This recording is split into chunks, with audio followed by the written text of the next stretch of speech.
So welcome to part 2 of my story of how I gave birth to my testimony baby. So when I was in labor, though I went to the hospital, they were like, "You are not in labor, just go home, blah blah blah blah." And I was feeling it that I was really in labor, but the doctors and nurses I met were like, "Oh, let's give her an injection that will help stop the pain." Someone is in labor and you want to stop the pain. I just took myself and left the hospital where I registered. I was at home, I was just bearing the pain, and that was on Wednesday. I was bearing the pains. I was like, okay, let me go to another hospital. So I went to another hospital. I went to a clinic in my street. So when I got there, they were like, "Oh, let's check you." That was the first thing you're supposed to do as a health practitioner. When a woman tells you, "I'm feeling pains, I'm having abdominal pains," and you know the person is pregnant, the first thing you're supposed to do is to check the the vitals and all the rest. So when I got to another hospital, the clinic in my street, they had to check me.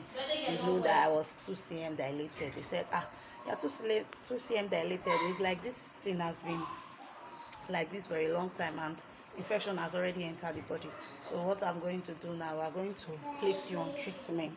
So if eventually the pains increases, then you're going to give birth to your baby.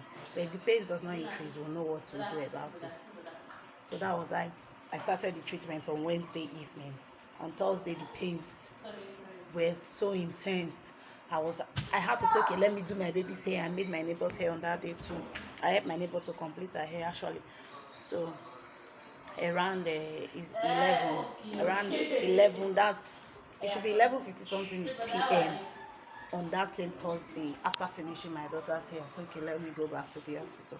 I went back to the clinic. They say I was 4 cm dilated. I said, thank God, just like that. So when I was about 8 cm dilated, I felt my BP got high.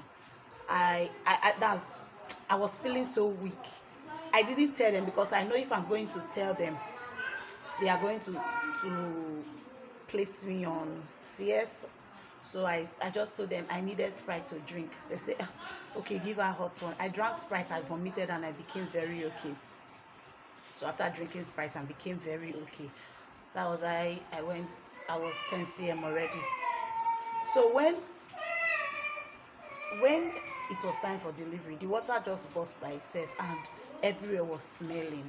I was like, well, God has promised me, nothing in my hand is ever going to die. So not including my children. So I thought, okay, let's continue to proceed. They say push. I went for the first push, the second push, and my baby was out. They were happy. Oh, beautiful baby. Oh, they cleaned my baby up.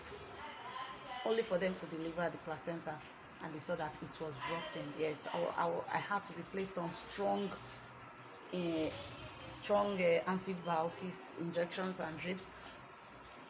That was how I gave birth to her. So there is still part